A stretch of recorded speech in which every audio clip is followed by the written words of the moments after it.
Cold cases have an inherent mystery to them, which piques interest for many of us, but they also are devastating to those close to the victims. Cases don't necessarily go cold here in Utah, as we have one of the very few full-time cold case units in the nation.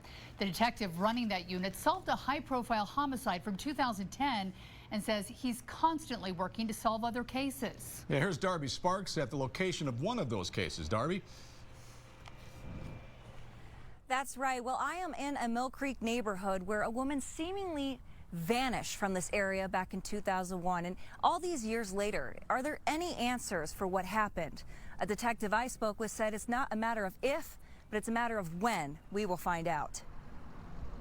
It's been 23 years since Meghan Pritt saw her mother, Janis Stavros. You kind of know what happened, but you don't really know what happened. They'd had dinner at her stepfather's house with Stavros' then boyfriend, Robert Butcher Jr., but it didn't go well. My mom was kind of embarrassed by his behavior, and he was starting to become confrontational at my stepdad's house. By the next day, she says Stavros was gone. This is a case that we're actively still working. Detective Pender with the Unified Police Department says working cold cases is his full-time job. He says Stavros' case raises alarm bells due to her sudden disappearance during a time when she had future plans. It is very unusual, and we definitely do believe there is some type of foul play involved here. Statistics show just 7% of departments around the nation have a full-time dedicated cold case unit.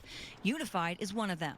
Pender says developing technology is a helpful tool to solve cases like Stavros. As time goes on, technology improves. So there are things that maybe in the past that have been tested that we didn't get something back from. Such as genetic genealogy, an investigative tool used to solve Sherry Black's case, a Utah woman murdered in 2010. The science tracks suspects through relatives who donate their DNA to public databases. Utah's Sherry Black law allows residents to choose opting in to make their DNA searchable by police right away. Another improvement is fingerprints. Several years ago, started putting palm prints into the database. And cell phones, which give information to social media and location tracking. So things that maybe we couldn't do 10, 15 years ago, maybe today we can do. These developments all add to the lingering hope Pritt says she has for answers after all these years spent without her mother. Sometimes life gets hard and you just need your parents, and they're,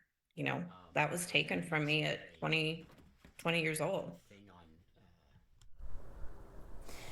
This Wednesday at 10, I'll dive more into the disappearance of Janis Stavros, as well as a new possible lead they may have in the case. Live in Millcreek, I'm Darby Sparks, KUTV 2 News.